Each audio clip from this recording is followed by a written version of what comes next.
Hello everybody, my name is Benjamin Bloom. Welcome back to the channel, trying to keep the content going across the shutdown, and today we are going to be talking about Championship club's best performance of the season. We can say so far, insofar as we don't know what the hell is going to happen next, but 9 games to go. I've tried to go through and pick out each team's best performance of this season. Now, I come on here all the time and say my objectivity is greater because I watch all the teams and I go as a neutral. Well, for once, I'm actually going to encourage you guys to help me out, and I'm going to encourage people who only watch one team and who only ever comment on one team to actually get in and help me out, because you're going to know better this time about your team's best performance of the season. But I've tried to have a look through and make some pretty hopefully educated guesses as to what they were, looking at the numbers, looking at the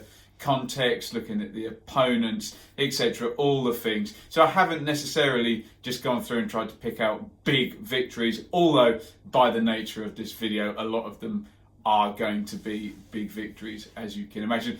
We are going to split this into two, so I'm going to deal with the top half of the table today, and presumably tomorrow, when I've got nothing else better to do, I'll look at the bottom half. So let's start at the top, and Leeds United. And I'm quite biased about this one because I was there, but for Leeds' best performance of the season, I'm going for Hull City 0, Leeds 4. Remember, under Bielsa, there's been some absolutely cracking performances where the intensity's been there, the dominance has been there, the ball's been moving quickly, and it's resulted in a kind of 1-0 win with lots of chances missed, and the opponents often still getting a squeaky chance at the end. This Hull game, nothing of the sort. I know Hull were in poor form, but the way Leeds picked them off, particularly in the second half, and with possibly the goal of the season in this one from Roberts for the third goal. Absolutely brilliant performance. As well, look at the context. We were going into what we thought was the decisive part of the season, and for Leeds just to move up the gears and put in that big signature performance, I think that is their performance of the season. I will say with all of these, if you support the team, please get involved in the comments and put forward your suggestion if you think I don't have the right one. As always, I'll say be civil and be nice about it. Let's move on to West Brom. And would you believe I was in Norwich City Stadium to watch some of this one, because I went up to see Norwich and Sheffield United. So we are in December, and this is West Brom 5, Swansea City 1, and I watched a bit of the second half with my mate Russ, the Norwich fan, under the concourse in Norwich. Brilliant performance by West Brom against a decent Swansea side up there for a lot of the first months of the season, but 5-1, my goodness me. Real sort of coming out party for Matthias Pereira, who's just establishing himself now as the kind of king creative force in the division. Not many out-and-out number 10s competing with him this season, but brilliant stuff from him. 3 assists and a goal. Lovely goal as well, slid in with his left foot. Filthy assist for Matt Phillips, where he goes in and dinks the ball kind of laterally across the box for Phillips to head in. And perhaps as well, the start of Hal Robson-Kanu, surprising me and many others by he scores a lovely one in this one, and he's starting to play himself in ahead of Charlie Austin, who we thought was going to get the goals for West Brom, and Kenzo Hoare, the big summer signing. Slaven Bilic's football probably at its sweeping best for the season. So I've gone for West Brom 5, Swansea 1. Again, if you're a West Brom fan and you think there was a better performance, let me know in the comments. Let's talk about Fulham. This one, I think, is fairly obvious. It's Fulham 4, Millwall 0. I was on holiday for this one and I read all about it and then watched it the next day by the swimming pool in the sun. God, that seems a long time ago, doesn't it? Depending on which platform you read, anything between 77 and 84% possession Fulham enjoyed. I looked at it and I thought, oh, is Scott Parker going to dominate the Championship this season? Didn't quite turn out that way. What it may have come down to is Millwall just getting more and more cautious under Neil Harris. They stand off and allow Fulham to play their patient possession game and build things up and get destroyed. But it was a nice marker for the rest of the division of how not to play against Fulham. But Fulham were brilliant. There's a A lovely opener from Cavaliero, cutting in on the right foot, a signature goal from him, and a big passing move for Knockhart's goal, as well as a penalty for Mitrovic and another for Cavaliero. But I think that's Fulham's best performance of the season, and certainly in terms of possession and dominance, probably one of the best of any team in the league this season. Again, let me know if you're a Fulham fan if I've missed a better one.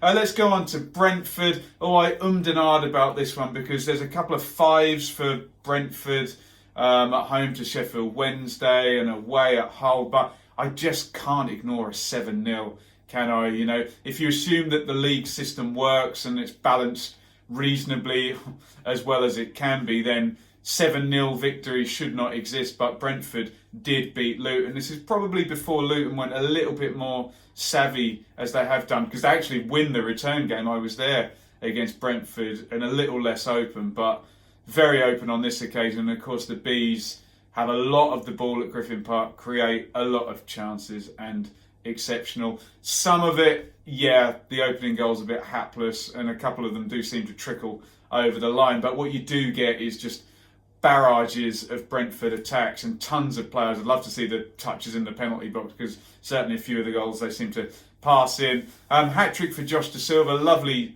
step and curler from him in the first half, and a really naughty penalty by Said Benrahma, a little hop to sell the keeper and side foots it in. Yes, it's a mauling. Yes, Luton have been down at the bottom, but these are all very, very good footballers, and 7-0 is 7-0. So we've got to go for Brentford's performance of the season. Brentford 7, Luton 0. Let's go to Nottingham Forest. A few contenders for this one, but I've gone for Forest 2, Leeds 0, just as the kind of what we now know as the classic Sabri Lamouchi performance. He's quite happy to sit. He's quite happy to give possession in the knowledge that his team's got good shape, are comfortable without the ball, and they're going to follow his instructions, and quite clinical when they do come forward. This is a very good Leeds team, and Forest pushing on at this point in the season. Okay, Leeds have no Calvin Phillips, but as you'd imagine, still have the bulk of possession. But Forest, the plan, they sit in, it goes absolutely perfectly. Amiobi scores in the first half. Grabban should have made it 2-0, so they did, could have won this one 3-0, couldn't they? They did make other chances. There's a brilliant save from Samba as well, so the defence and the last line working well as it needs to in a team performance. And Tyler Walker comes on as the game gets stretched to get the winning goal there. Just waited and picked Leeds off right at the end there. Leeds, best team in the league really, aren't they? Certainly hardest to play against, I would suggest. And Forest do a great job here. And one of a few performances by Forest this season against the top teams where they've done it really well, which, depending on what happens in the future, does bode well for a playoff game, as I've said for a while. So I've gone for Forest. I've written just in my notes here, Lamouchi would probably prefer this 2-0 win than, say, a 5-0 win and dominating the game. He just seems that type of manager, doesn't he? So I've gone for Forest 2, Leeds now. On to Preston now. I've gone for Preston 3, Blackburn 2. It's a local derby, so it'll mean a lot to the supporters. And Blackburn have a lightning start. Gallagher doesn't get credited with both the goals. One goes down as an own goal, but it's his header off the post and bounces in off the keeper. They're 2-0 up in 11 minutes and 2-0 up at half-time.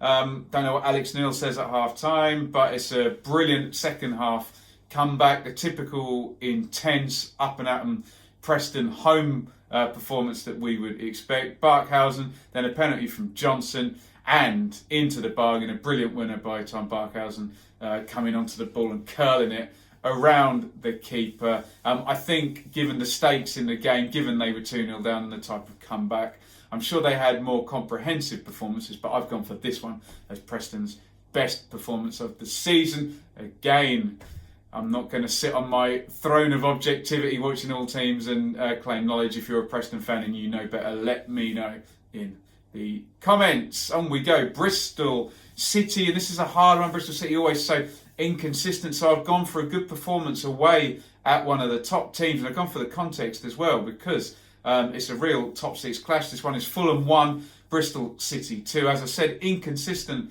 under Lee Johnson, but this is the one occasion where they do it against one of the top teams. Brownhill, they probably miss him now, his last goal before he leaves, and standard for this season, it's from Nicholas Eliasson cross. He's got over 10 assists now, I think. Fact check me on that one in the comments, I'm sure you will.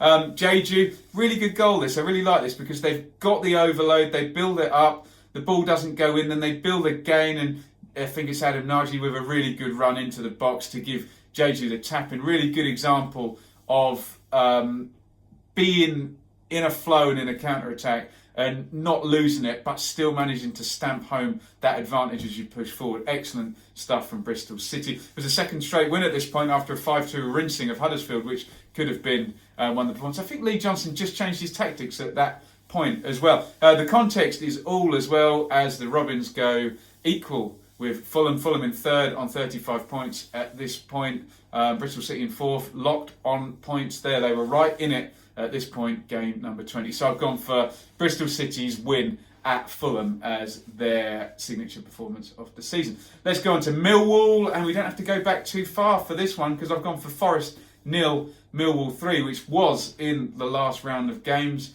before we wrapped up for this big shutdown.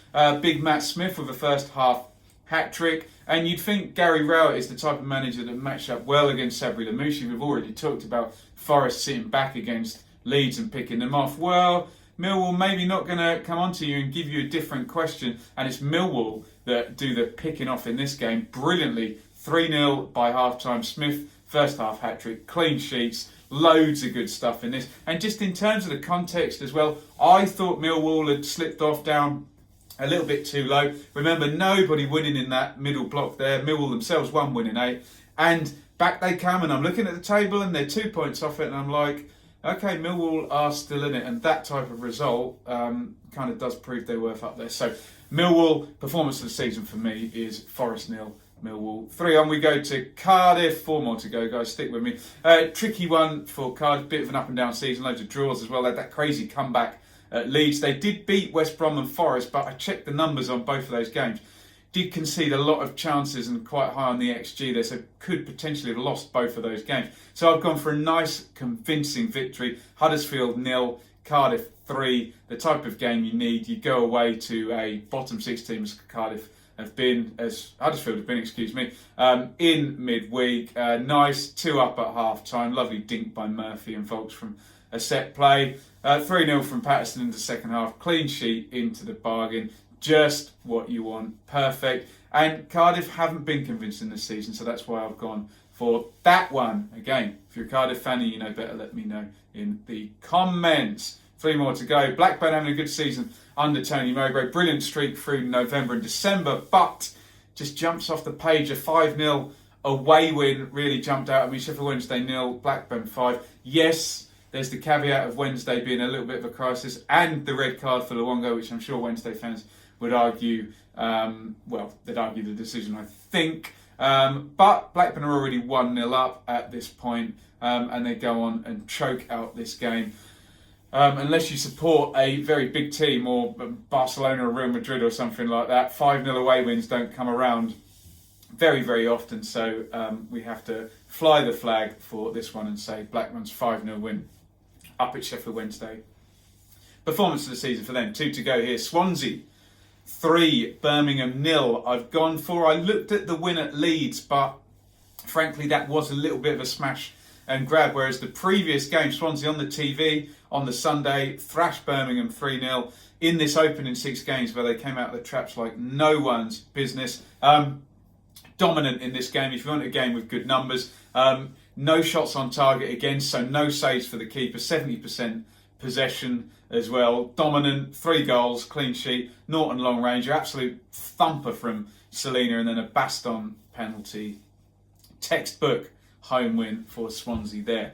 And finally, Derby County. I've gone for Derby 4, Stoke City 0. And this is probably the best collection of goals from any of these games as a foursome. This is brilliant. Forsyth for a Waghorn diving header, nice move. Holmes with a brilliant burst, and then Martins absolutely smashes home the finish. Rooney with a laughably good free kick with his right foot there.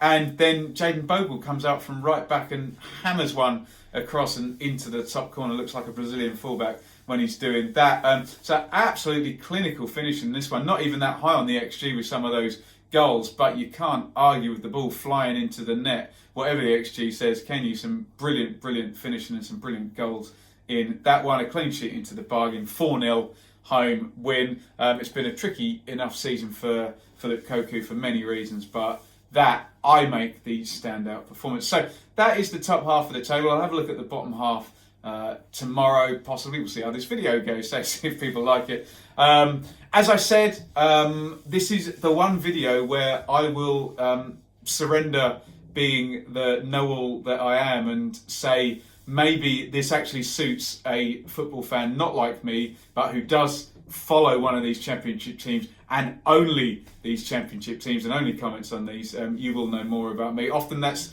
a criticism I make of some of the comments I get, that they're obsessed all on one team, but no, in this instance I do need your help. So let me know if I've missed obvious ones out. Obviously I can't be at all games and many games for one team to see the context, so I've tried my best to pick out the ones, but I'm not going to be right on all of them, so help me out in the comments there. As I say, if this video goes well, I'll do the bottom half tomorrow and pick out those top performances by each team. As usual, I say thank you for watching each day. I get out of bed and I think, what video shall I try and do today? We're trying to keep the content going, keep things moving here, keep you entertained, keep me busy, all of those things where we all miss the football, even though there are more important things to do. So follow me on Twitter at Benjamin Bloom. Hit subscribe, ring the bell for notifications. Going to try and get a video out every day during this. I've got nothing better to do, frankly, other than walk the dogs and lay in the bath for 4 hours at a time. So you can support monetarily on Patreon, patreon.com/Benjamin Bloom, but I'm giving the caveat with that every time that maybe keep hold of your money for the while. And maybe if we come out of this and you've enjoyed my videos during it, then maybe contribute then afterwards when things are a little bit more sure and people's wage packets are a bit more confirmed. A lot of fun on the channel though. We did the ranking every championship team from least to most successful yesterday. That was good fun. Some fun in the comments there between the Forest fans and the Blackburn fans and the West Brom fans and the Leeds fans at the top of that particular table. Difficult one to call on that. Loads of videos on the channel, and as always, let me know in the comments what you want to see, but more importantly, have I got your best performance of the season right? And yes, I'm gonna drop my big ego for this video and say you probably do know better than me, and my objectivity and impartiality not much of a help on this video, so do let me know if you know better than me about your team, which you probably do. So thank you everybody for watching. Stay safe, wash your hands, don't touch your face, follow the instructions of everybody. You don't need me preaching to you, this is a football video. So check out what I consider the best performance of each team, part 1. And if people are interested in this, I'll do part 2 tomorrow. Thank you for watching, over and out.